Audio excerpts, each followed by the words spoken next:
അയർലൻഡിൽ സംഭവിച്ചത് ഇംഗ്ലണ്ടിൽ സംഭവിച്ചത് എന്നാലും സിംബാബ്വേയിൽ സംഭവിച്ചില്ല. നമ്മൾ നോക്കുവാണെങ്കിൽ വൈറ്റ് വാഷ് ചെയ്തു സിംബാബ്വെ. ഇങ്ങനെയാണ് ചെറിയ ടീമുകൾക്കെതിരെ ഡോമിനേറ്റ് ചെയ്യേണ്ടത്, അല്ലാതെ ചെറിയ ടീമുകൾ നമ്മളെ ഡോമിനേറ്റ് ചെയ്യുകയല്ല ചെയ്യേണ്ടത്. പക്ഷേ ഈ കുറച്ച് നാളുകളായിട്ട് നമ്മുടെ ടീമിൽ പരീക്ഷണങ്ങൾ കൂടുതലായിരുന്നു. പെർഫോമൻസ് നോക്കുവാണെങ്കിൽ വൈറ്റ് വാഷിന്റെ ചാകരയായിരുന്നു. എന്നാലും പരീക്ഷണങ്ങൾക്കൊന്നും ക്യാപ്റ്റനും ഇപ്പോഴത്തെ ഹെഡ് കോച്ചായ VVS ലക്ഷ്മണനും മുതിർന്നില്ല. അതുകൊണ്ട് നമുക്ക് എന്ത് പറ്റി? സീരീസ് ജയിച്ചു. അതിനപ്പുറത്തേക്ക് പ്രത്യേകിച്ച് പറയാനൊന്നുമില്ല. ഈ സീരീസ് ജയിച്ചത് കൊണ്ട് ഇന്ത്യൻ ക്രിക്കറ്റ് ടീമിന് വലിയ മാറ്റം സംഭവിച്ചെന്നോ വരുന്ന സീരീസുകളെല്ലാം ഇന്ത്യ ജയിക്കുമെന്നുള്ള രീതിയിലൊന്നും ഞാൻ പറയാൻ നിൽക്കുന്നില്ല. ഈ സീരീസിലെ പോസിറ്റീവും നെഗറ്റീവും മാത്രം ഒന്ന് പറഞ്ഞിട്ട് പോവാം. എന്താണ് ഈ സീരീസ് കൊണ്ട് ഇന്ത്യക്ക് കിട്ടിയ ഗുണങ്ങളും ദോഷങ്ങളും ഒന്ന് മാത്രം ഒന്ന് ചെക്ക് ചെയ്തിട്ട് പോകാം. ഏറ്റവും വലിയൊരു പോസിറ്റീവ് പരിശോധിക്കുവാണെങ്കിൽ ഈ സീരീസിനകത്ത് വൈഫ് ഓഫ് സൂര്യവംശി എന്ന് പറഞ്ഞാൽ 15 വയസ്സുകാരന് കോൺഫിഡൻസ് കൊടുത്തു കഴിഞ്ഞാൽ അവന് പെർഫോമൻസ് ചെയ്യാൻ കഴിയുമെന്നുള്ളത് അവൻ പ്രൂവ് ചെയ്തു. എനിക്ക് വന്നിട്ട് മെച്യൂറായിട്ട് ബാറ്റ് ചെയ്യാൻ കഴിയുമെന്നുള്ളത് ഇന്ന് അവൻ ബാറ്റ് കൊണ്ട് പെർഫോമൻസ് ചെയ്തു. എന്നാൽ വളരെ മെച്യൂറായിട്ടാണ് അവന് ബാറ്റ് ചെയ്തത്. അവനൊരു 40 ബോൾ, അവനൊരു 50 ബോൾ ക്രീസിൽ ഉണ്ടാവുകയാണെങ്കിൽ ഇന്ത്യൻ ടീമിന് കിട്ടുന്ന ഇമ്പാക്ട് എന്താണെന്നുള്ളത് ഇന്നും നമുക്ക് വെളിവാക്കി തന്നു. ഇന്നത്തെ പിച്ച് നോക്കുവാണെങ്കിൽ ഒരു യൂസ്ഡ് ആയിട്ടുള്ള ഒരു പിച്ചായിരുന്നു. സ്ലോ പിച്ചായിരുന്നു, ക്രാക്സ് ഉണ്ടായിരുന്നു, ഡ്രൈ ആയിട്ടുള്ളൊരു പിച്ചായിരുന്നു. ഇന്ത്യയുടെ ബാറ്റ്സ്മാൻമാരെല്ലാം സ്ട്രഗിൾ ചെയ്തു സ്കോർ കണ്ടെത്താൻ വേണ്ടി. അവിടെ വൈഫ് ഓഫ് സൂര്യവംശി എന്ന് പറഞ്ഞാൽ ഒറ്റയാൻ വന്നിട്ട് ഒരു 81 റൺസ് എടുക്കുന്നു. അതും മെച്യൂറായിട്ട് 81 റൺസ് എടുക്കുന്നു. ഇന്ന് ഇന്ത്യൻ ടീം അടിച്ച 6 പരിശോധിക്കുവാണെങ്കിൽ കേവലം 5 6, അതിൽ 4 6 പരിശോധിക്കുവാണെങ്കിൽ വൈഫ് ഓഫ് സൂര്യവംശിയാണ്. അപ്പോൾ നമുക്ക് അവനെ മനസ്സിലാവും അവൻ്റെ റേഞ്ച് എന്താണെന്ന്. അല്ലാതെ കോൺഫിഡൻസ് കൊടുക്കാതെ എടുത്ത് വെളിയിലോട്ട് കളയുന്ന ഹെഡ് കോച്ചൊക്കെ ഉണ്ടെങ്കിൽ അവൻ വളർന്നു വരത്തില്ല, അവൻ തളർന്നു പോകും. സഞ്ജു സാംസൺ തളർന്നു പോയതുപോലെ കുൽദീപ് യാദവ് തകർന്നു പോകുന്നവൻ അവന് തകർന്നു പോകാം. പക്ഷേ ടീം അവനെ ബാക്ക് ചെയ്തു. 3 കളിയിലായിട്ട് നോക്കുവാണെങ്കിൽ ഏറ്റവും ഉയർന്ന സ്കോർ എടുക്കുന്നു. മാൻ ഓഫ് ദ സീരീസ് ആണ്. സിക്കന്ദറാസെ നോക്കുവാണെങ്കിൽ ലോങ് ഓൺ വണ്ടിയിലൂടെ അടിച്ചൊരു 6, 102 മീറ്ററിന്റെ 6. ബ്ലെസ്സിംഗ് മുസർവാനി എല്ലാവരും നോക്കുവാണെങ്കിൽ സ്ട്രഗിൾ ചെയ്യുവാണ് ബ്ലെസ്സിംഗ് മുസർവാനിയെ. എന്നാൽ ബ്ലെസ്സിംഗ് മുസർവാനിയെ സ്ക്വയറിന്റെ വണ്ടിയിലൂടെ അടിച്ച 6 അത് മതി അവന്റെ റേഞ്ച് എന്താണെന്ന് മനസ്സിലാവാൻ വേണ്ടി. ബ്രില്യൻ്റ് ആയിട്ടുള്ള ഒരു പെർഫോമൻസ് അവൻ കാഴ്ചവെക്കുന്നു. അവൻ തല്ലാത്ത ബോളർമാരുണ്ടോ? അവൻ എല്ലാവരെയും തല്ലി.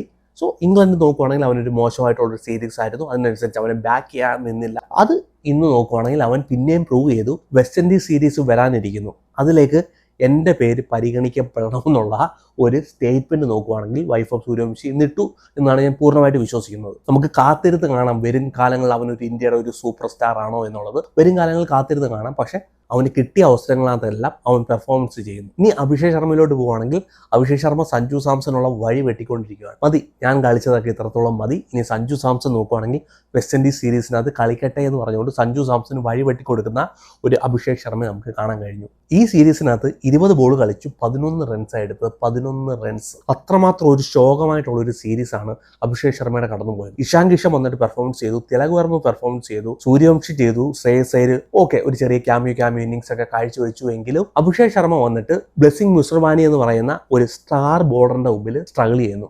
സെയിം പാറ്റേണിനകത്ത് ഔട്ടായിട്ട് കയറി പോകുന്നു. ആ ഒരു hard length delivery Abhishek Sharma ഒരിക്കലും വിചാരിക്കില്ല ഇനി ഒരു ടീമും അഭിഷേക് ശർമ്മയ്ക്കെതിരെ ഫുൾ ലെങ്ത് ഡെലിവറി തരത്തില്ല. ആ ഒരു hard length delivery 6 metre 8 metre ലെങ്തേ തരത്തുള്ളൂ എന്നുള്ളത് വ്യക്തമായി തെളിഞ്ഞു വരുന്നു. ഒരേ പാറ്റേണിൽ തന്നെ 3 പ്രാവശ്യം ഔട്ട് ആവുന്നു. ഔട്ട് സൈഡ് ഓഫ് സ്റ്റമ്പിൽ ബോൾ ഇട്ട് കൊടുക്കുന്നു, സ്റ്റെപ്പ് ഡൗൺ ചെയ്ത്, അതായത് ഒരു ഹാർഡ് ലെങ്ത് ഡെലിവറിയുടെ ക്ലോസ് ആയിട്ട് പോകാൻ വേണ്ടി സ്റ്റെപ്പ് ഡൗൺ ആയിട്ട് വരും. കൺട്രോൾ കിട്ടത്തില്ല. ഫസ്റ്റ് കളിയിൽ തേർഡ് മാൻ്റെ കയ്യിൽ ക്യാച്ച് കൊടുക്കുന്നു. സെക്കൻഡ് കളിയിൽ നോക്കുവാണെങ്കിൽ പോയിന്റിന്റെ കയ്യിൽ ക്യാച്ച് കൊടുക്കുന്നു. ഇന്ന് കോഡ് ബിഹൈൻഡ് ആയിട്ട് വിക്കറ്റ് കീപ്പറിന്റെ കയ്യിൽ ക്യാച്ച് കൊടുത്തിട്ട് അഭിഷേക് ശർമ്മ എന്ന് പറയുന്ന ഇന്ത്യയുടെ ഒരു കാലത്ത് നമ്പർ 1 പ്ലെയർ ആയിരുന്ന എല്ലാവരുടെയും പേടി സ്വപ്നമായിരുന്ന അഭിഷേക് ശർമ്മ നോക്കുവാണെങ്കിൽ ഒരേ പാറ്റേണിനകത്ത് വിക്കറ്റ് കൊണ്ട് വലിച്ചെറിഞ്ഞിട്ട് കയറി പോകുന്നു. ഒരു രീതിയിലുള്ള ഒരു കോൺഫിഡൻസ് നോക്കുവാണെങ്കിൽ തരുന്നില്ല. ലാസ്റ്റ് 6 കളി പരിശോധിക്കുവാണെങ്കിൽ Abhishek Sharma is a big failure ആയിട്ട് മാറി. സഞ്ജു സാംസൺ ഇല്ലാത്ത എന്ത് നീതിയാണ് അഭിഷേക് ശർമ്മയ്ക്കുള്ളത് എന്നുള്ളൊരു ചോദ്യമാണ്. 6 കളി പരാജയപ്പെടുന്നു. 3 കളിയിൽ വേൾഡ് കപ്പ് വിന്നർ പരാജയപ്പെട്ടപ്പോഴത്തേന് പുറത്തേക്കുള്ള വഴി തുറന്നു കൊടുത്തെങ്കിൽ അഭിഷേക് ശർമ്മയ്ക്ക് വെസ്റ്റ് ഇൻഡീസ് സീരീസിനകത്ത് കളിക്കാനുള്ള ഒരു യോഗ്യതയില്ല. കാരണം വിക്കറ്റ് കൊണ്ട് കളയുന്നത് ഒരേ പാറ്റേണിനകത്താണ്. അത് വർക്കൗട്ട് ചെയ്യട്ടെ. അഭിഷേക് ശർമ്മയുടെ ഫാദർ ഒരു ഹെഡ് കോച്ചാണ്. വിരാട് കോഹ്ലിയെയും യുവരാജ് സിംഗിനെയൊക്കെ ട്രെയിൻ ചെയ്ത ഒരു ഹെഡ് കോച്ചാണ്. അപ്പൻ്റെ കൂടെ നിന്ന് പഠിക്കട്ടെ, അല്ലെങ്കിൽ അവൻ്റെ മെൻറ്റർ ആയിട്ടുള്ള യുവരാജ് സിംഗിൻ്റെ കയ്യിൽ നിന്നിട്ട് ഇമ്പ്രൂവ് ചെയ്യട്ടെ. വെസ്റ്റ് ഇൻഡീസ് സീരീസിനകത്ത് അഭിഷേക് ശർമ്മയ്ക്ക് റെസ്റ്റ് കൊടുത്തിട്ട് സഞ്ജു സാംസന് ഒരു അവസരം കൊടുക്കുക, വൈഫ് ഓഫ് സൂര്യവംശിക്ക് അവസരം കൊടുക്കുക. 2028 എന്ന് പറഞ്ഞാൽ ഒരുപാട് ലോങ് ഉണ്ട്. ഈ ടീമിനകത്ത് ഈ സ്കോറിനകത്ത് എത്ര പ്ലെയർ 2028 ഓസ്ട്രേലിയയിലോട്ട് ന്യൂസിലാൻഡിലോട്ട് പറക്കും എന്നുള്ള കാര്യം നമുക്കറിയത്തില്ല. May be Shubman Gill Indian ടീമിൻ്റെ ക്യാപ്റ്റൻ ആയിരിക്കാം, മേ ബി ഓപ്പൺ ചെയ്തേക്കാം, നമുക്കറിയില്ല. സോ എല്ലാവർക്കും ഒരു അവസരം കൊടുക്കുക. സഞ്ജു സാംസണിന് അവസരം കൊടുക്കുക. ഒരു റൈറ്റ് ഹാൻഡർ ആയിട്ടുള്ള സഞ്ജു സാംസൺ നോക്കുവാണെങ്കിൽ അവസരം കൊടുക്കുക. ഇന്ന് നോക്കുവാണെങ്കിലും ഇന്ത്യയുടെ ബാറ്റ്സ്മാൻമാർ സ്ട്രഗിൾ ചെയ്തു. അതായത് സിംബാബ്വേയുടെ ബോളർമാർ വന്നിട്ട് ഔട്ട് സൈഡ് ഓഫ് സ്റ്റമ്പിലാണ് ബോൾ ചെയ്യുന്നത്. വൈഭവ് സൂര്യവംശി ഔട്ടായി നമ്മൾ കണ്ടു. ഔട്ട്സൈഡ് ഓഫ് സ്റ്റംപിൽ ബോൾ ചെയ്യുന്നു, കണക്ട് ചെയ്യുന്നില്ല, ലോങ് ഓൺ ഡേയിൽ ക്യാച്ച് കൊടുത്തിട്ട് പോകുന്നു. മിക്കുള്ളവർ നോക്കുവാണെങ്കിൽ ഇന്ന് ലെഫ്റ്റ് ഹാൻഡർമാർ വന്നപ്പോഴത്തേന് ഔട്ട്സൈഡ് ഓഫ് സ്റ്റംപിൽ സ്ട്രഗിൾ ചെയ്തു. ഒരു 200 റൺസിലോട്ട് പോകേണ്ട ഒരു സ്കോറിനെ ഹെവി ലെഫ്റ്റ് ഹാൻഡർ സൈഡായിട്ട് പോയതുകൊണ്ട് നമുക്ക് ഇന്ന് 200 റൺസ് കണ്ടെത്താൻ കഴിഞ്ഞില്ല. പ്രഭാബ് സിമ്രൻ സിംഗിന് നോക്കുകയാണെങ്കിൽ ഒരു അവസരം കൊടുത്തില്ല. ഇഷാൻ കിഷന് പകരക്കാരനായിട്ട് ഒരു അവസരം കൊടുക്കണമായിരുന്നു. അഭിഷേക് ശർമ്മയെ ഡ്രോപ്പ് ചെയ്യാനേ പാടില്ലായിരുന്നു. അഭിഷേക് ശർമ്മ ഡ്രോപ്പ് ചെയ്ത് കഴിയുകയാണെങ്കിൽ ബോളിങ്ങിനകത്ത് ഇഷ്യൂ വരും. അതായത് 5 ബോളർമാരുമായിട്ടാണ് നമ്മൾ പോകുന്നത്. അഭിഷേക് ശർമ്മയ്ക്ക് പ്രൂവ് ചെയ്യാനുള്ള അവസരം കൊടുക്കണമായിരുന്നു, കൊടുത്തു. ഇന്നും അഭിഷേക് ശർമ്മ പ്രൂവ് ചെയ്തു, ഞാൻ ഫോമിലല്ല, ഞാൻ ഒരേ പാറ്റേണിനകത്ത് സ്ട്രഗിൾ ചെയ്യുകയാണെന്നുള്ളത്. സോ ഒരു റൈറ്റ് ഹാൻഡർ ആയിട്ടുള്ള ഒരു ബാറ്റ്സ്മാനെ ഓപ്പണിങ്ങിൽ കൊണ്ടുവരിക, സഞ്ജു സാംസന് ഇനഫ് ആയിട്ടുള്ള ടൈം കൊടുക്കുക, പെർഫോമൻസ് ചെയ്യുവാണെങ്കിൽ ടീമിൻ്റെ ഒപ്പം വെക്കുക, പെർഫോമൻസ് ചെയ്തില്ലെങ്കിൽ നിങ്ങൾ അടുത്ത ഓപ്പണറിലോട്ട് പിടിക്കും. ശുഭൻ ഗില്ലിനെ വേണമെങ്കിൽ പരീക്ഷിക്കും, അതോ ഇനി വേറെ ആരെങ്കിലും കൊണ്ടുവരണമെങ്കിൽ നിങ്ങൾക്ക് കൊണ്ടുവരാം. So Abhishek Sharma really struggle ചെയ്യുന്നു. അഭിഷേക് ശർമ്മ ഒരേ പാറ്റേണിനകത്ത് വിക്കറ്റ് കൊണ്ട് കളയുന്നത് ഒരു കൺസേൺ ആണ്. അത് മാറ്റാൻ ഇന്ത്യൻ ടീമിന് കഴിയട്ടെ. ഇനി ഇന്ത്യയുടെ ബോളിങ്ങിലോട്ട് പോവുകയാണെങ്കിൽ ഓക്കെ, ഇന്ന് എക്സ്ട്രാസ് ഒക്കെ കൊണ്ട് കൊടുത്തു എന്നുള്ളത് സത്യം തന്നെയാണ്. പക്ഷെ മയങ്ക് യാദവ് നോക്കുവാണെങ്കിൽ ഒരു പ്രോമിസ് തരുന്നു. അതായത് ഒരു സ്പൈസി ആയിട്ടുള്ള ഒരു വിക്കറ്റിനകത്ത് ആ ഒരു ഹാർഡ് ലെങ്ത് ഡെലിവറി, ഒരുപാട് മൂവ്മെന്റ് ഇല്ല ബോളിന്, എന്നാൽ ആ ഒരു ഹാർഡ് ലെങ്ത് ഡെലിവറി ഭയപ്പെടുത്തി വിക്കറ്റ് എടുക്കാൻ കഴിവുള്ള ഒരു ബോളറായിട്ട് മയങ്ക് യാദവ് മാറി. മേ ബി വേറെ നല്ലൊരു ടീം വരുമ്പോഴത്തേനും മേ ബി റിസൾട്ട് മറ്റൊന്നായിരിക്കാം. പക്ഷേ മയങ്ക് യാദവിന്റെ പേസ് ഒരു 148, 150 എന്ന് പറഞ്ഞൊരു പേസ് നോക്കുവാണെങ്കിൽ എതിർ ടീമിനെ ചലഞ്ച് ചെയ്യിക്കുന്നുണ്ട്. അവർക്കതൊരു ഡിഫിക്കൽട്ടായിട്ട് മാറുന്നുണ്ട്. വലിയ മൂവ്മെന്റ് ഒന്നും ഇല്ല ബോളിനകത്ത്, പക്ഷേ ആ ഒരു ഹാർഡ് ലെങ്ത് ഡെലിവറി നോക്കുവാണെങ്കിൽ ഇന്ത്യക്ക് കോൺഫിഡൻസ് നൽകുന്നു. IPL നമുക്കുവാണെങ്കിൽ നമുക്കറിയാം അത്രമാത്രം പെർഫോമൻസ് ഇല്ലായിരുന്നു. ഒരു ഇഞ്ചുറി പ്രോൺ ആയിട്ടുള്ള ഒരു പ്ലെയർ ആണ്. പക്ഷേ ഈ 3 കളിയിൽ ഉടനീളം മയങ്ക് യാദവിന് കളിക്കാൻ കഴിഞ്ഞു. അല്പം കൂടെ ഫിറ്റ്നസ് ഒക്കെ ഉയർത്താൻ മയങ്ക് യാദവിന് കഴിയുവാണെങ്കിൽ തീർച്ചയായിട്ടും ഇന്ത്യൻ ടീമിൽ നോക്കുവാണെങ്കിൽ ഇന്ത്യൻ ബോളിംഗ് ലൈനപ്പിന് ഒരു അസറ്റ് തന്നെയാണ് മയങ്ക് യാദവ് എന്നുള്ളത് ഇന്നും പ്രൂവ് ചെയ്തു. ഇനി ഇന്ത്യൻ ടീമിന്റെ ഫീൽഡിങ്ങിലോട്ട് പോവുകയാണെങ്കിൽ ക്യാച്ചസ് വിട്ട് കളയാൻ വേണ്ടി ഇന്ത്യൻ ടീം ഒരു വടി മുമ്പിലാണെന്നുള്ളത് ഓരോ സീരീസ് കഴിയുമ്പോഴത്തേനും പ്രൂവ് ചെയ്തുകൊണ്ടിരിക്കുകയാണ്. T20 വേൾഡ് കപ്പിനകത്ത് പ്രൂവ് ചെയ്തു, ഏഷ്യ കപ്പിനകത്ത് പ്രൂവ് ചെയ്തു, അയർലൻഡിൽ പ്രൂവ് ചെയ്തു, ഇംഗ്ലണ്ടിൽ പ്രൂവ് ചെയ്തു. സിംബാബ്വേയിലോട്ട് വന്നപ്പോഴത്തേനും നമ്മുടെ ഫീൽഡർമാർ ക്യാച്ചസ് വിട്ട് കളയാൻ വേണ്ടി മുമ്പിലാണെന്ന് തെളിയിച്ചു വന്നു. പ്രത്യേകിച്ച് എടുത്ത് പറയേണ്ടത് ഇഷാൻ കിഷൻ എന്ന് പറഞ്ഞ വിക്കറ്റ് കീപ്പറിനകത്ത് ഒരുപാട് കൺസേൺ ഉണ്ട്. അശോക് ശർമ്മയ്ക്ക് കിട്ടേണ്ട ഒരു വിക്കറ്റിനെ കൊണ്ട് ഇഷാൻ കിഷൻ നിലത്തിട്ടു. സിമ്പിൾ ആയിട്ടുള്ളൊരു ക്യാച്ച് നിലത്തിട്ടു.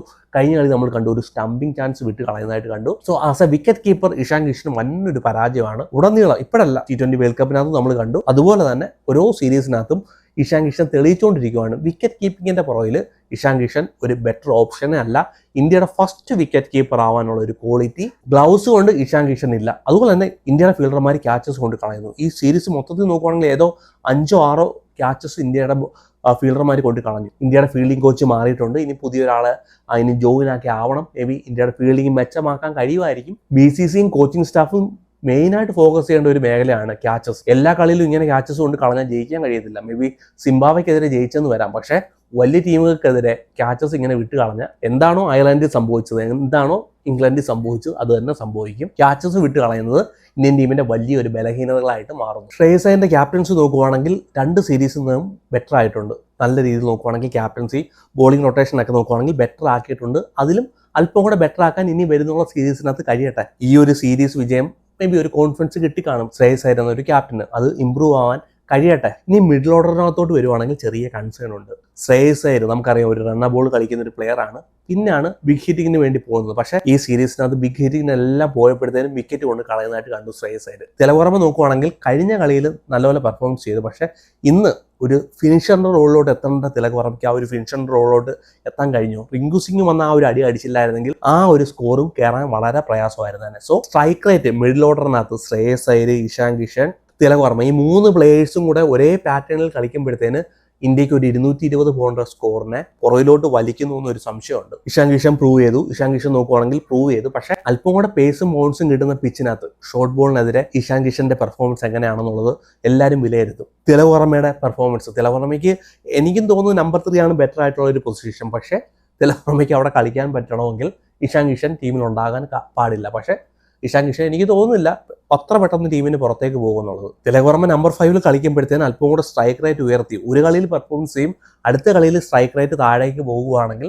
അത്ര ബെറ്റർ അല്ല. സോ ഈ 3 പ്ലേയേഴ്സിന്റെ ഒരു പൊസിഷൻ, അവരുടെ സ്ട്രൈക്ക് റേറ്റ് വരും കാലങ്ങളിൽ, വരും മത്സരങ്ങളിൽ എല്ലാവരും നോക്കിക്കാണും. അടുത്ത ഇന്ത്യൻ ടീമിന്റെ ഏറ്റവും വലിയൊരു പ്രശ്നം എന്ന് പറഞ്ഞാൽ ഇഞ്ചുറിയാണ്. നമ്മൾ കണ്ടു അയർലൻഡ് സീരീസിന് അത് ഇഞ്ചുറി, ഇംഗ്ലണ്ട് സീരീസിന് അത് ഇഞ്ചുറി, സിംബാബ്വെ സീരീസിലോട് വരുമ്പോഴത്തേന് പ്രിൻസ് യാദവിന് ഇഞ്ചുറി. നോക്കുവാണെങ്കിൽ സെന്റർ ഓഫ് എക്സലൻസ്, അതുപോലെ തന്നെ നമ്മുടെ ഫിസിയോ, ഇവർ രണ്ടുപേരും ചോദ്യത്തിന്റെ മുനയിലാണ്. പ്രോപ്പർ ആയിട്ടുള്ള റിക്കവറി നടക്കുന്നുണ്ടോ പ്ലേയേഴ്സിന്?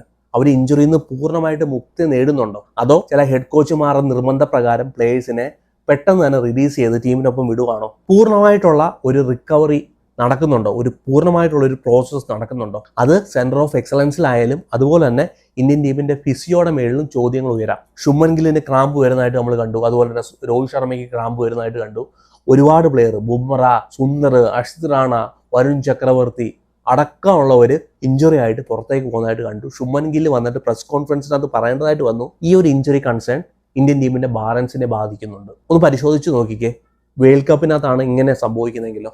സോ ഇതിനെ എത്രമാത്രം BCCI സീരിയസോടെ കാണുന്നുണ്ട്, ഇന്ത്യയുടെ ഹെഡ് കോച്ചും അതുപോലെ തന്നെ ക്യാപ്റ്റന്മാരും എത്രത്തോളം സീരിയസ് ആയിട്ട് കാണുന്നുണ്ട്. അതായത് നമുക്ക് ഒരേ പ്ലേയേഴ്സിനെ തന്നെ ടീമിലേക്ക് തിരിച്ചു കൊണ്ടുവരണം എന്നുള്ള പിടിവാശിയാണ് ഇതിനുള്ള കാരണം. ഇപ്പൊ നോക്കുവാണെങ്കിൽ ഇന്ത്യയുടെ ഒരു ബോളിംഗ് ലൈനപ്പിനകത്ത് കാണിച്ചു തന്നു, നമുക്ക് ബാക്കപ്പ് ഉണ്ടെന്ന് കാണിച്ചു തന്നു. സോ ഒരു പ്ലേയേഴ്സിനെ നോക്കുവാണെങ്കിൽ പൂർണ്ണമായിട്ട് ഫിറ്റ് ആവുന്നതിന് മുമ്പേ, അവർ ഡൊമസ്റ്റിക് ക്രിക്കറ്റ് കളിച്ച് പ്രൂവ് ചെയ്യുന്നതിന് മുമ്പേ അവർ പിന്നെ നമ്മൾ ഇന്റർനാഷണൽ ക്രിക്കറ്റിലോട്ട് കൊണ്ടുവരികയാണ്. പണ്ടൊക്കെ എന്ന് പറഞ്ഞാൽ ഒരു പ്ലെയർ ഇഞ്ചുറി ആയിട്ട് പുറത്തേക്ക് പോകുമ്പോഴത്തേനും അവർ ഡൊമസ്റ്റിക് ക്രിക്കറ്റിൽ പോയി ബോൾ ചെയ്യും, അവരവിടെ പ്രൂവ് ചെയ്യണം, എന്നാലേ ഇന്ത്യൻ ടീമിലോട്ട് തിരിച്ചു വരാൻ കഴിയത്തുള്ളായിരുന്നു. ഇപ്പോൾ അങ്ങനല്ല, ഷോർട്ട് കട്ട്സിലൂടെ ഇന്ത്യൻ ടീമിലേക്ക് കൊണ്ടുവരുവാണ്. ഒരു സീരീസ് പോലും ഫുള്ള് കളിക്കാൻ കഴിയാതെ പ്ലേയേഴ്സ് പുറത്തേക്ക് പോകുന്നു.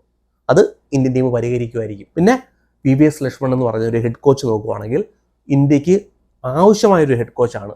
ഒരു ഫോർമാറ്റിലെങ്കിലും തൽക്കാലം മേ ബി 2027 വരെ ഗൗതം ഗംഭീർ തന്നെയായിരിക്കും BCCI കാണുന്നത് ഇന്ത്യൻ ടീമിന്റെ ഹെഡ് കോച്ചായിട്ട്. കുറഞ്ഞത് ഒരു ടെസ്റ്റിലെങ്കിലും VVS ലക്ഷ്മണനെ തിരിച്ചുകൊണ്ടുവരണം. VVS ലക്ഷ്മണന്റെ കീഴിൽ നമ്മൾ നോക്കുവാണെങ്കിൽ ന്യൂസിലാൻഡ് സീരീസ് മാത്രമേ പരാജയപ്പെട്ടിട്ടുള്ളൂ. ബാക്കിയുള്ള സീരീസ് എല്ലാം നമ്മൾ നോക്കുവാണെങ്കിൽ തുടരെ വിജയിച്ചു വരുന്ന ഒരു കോച്ചാണ്. പ്ലേയേഴ്സിനെ ബാക്ക് ചെയ്യുന്ന ഒരു ഹെഡ് കോച്ചാണ്. കോൺഫിഡൻസ് കൊടുക്കുന്ന ഒരു ഹെഡ് കോച്ചാണ്. കണ്ടീഷനെ, സാഹചര്യത്തിനെ മനസ്സിലാക്കി പ്ലേയിങ് ഇലവൻ ഇടുന്ന ഒരു ഹെഡ് കോച്ചാണ്.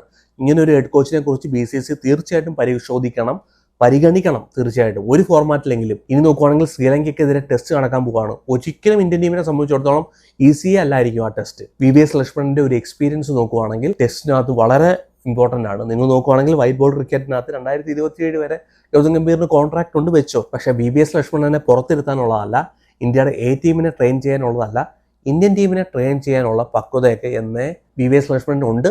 അത് BCCI പരിഗണിക്കുമായിരിക്കും തീർച്ചയായിട്ടും. ഞാൻ വിശ്വസിക്കുന്നു അടുത്ത ഒരു ഇന്ത്യയുടെ ഹെഡ് കോച്ചായിട്ട് തീർച്ചയായിട്ടും VVS ലക്ഷ്മണൻ താമസിയാതെ തന്നെ വരുമെന്ന് ഞാൻ പ്രതീക്ഷിക്കുന്നു. ഓവറോൾ നോക്കുവാണെങ്കിൽ ഇന്ത്യ ബെറ്ററായിട്ട് പെർഫോമൻസ് ചെയ്തു. തുടർന്നും T20കളിനകത്താണെങ്കിലും ODIക്കകത്താണെങ്കിലും ടെസ്റ്റിനകത്തും ഒക്കെ നമുക്ക് ഡോമിനേറ്റ് ചെയ്യാൻ കഴിയട്ടെ.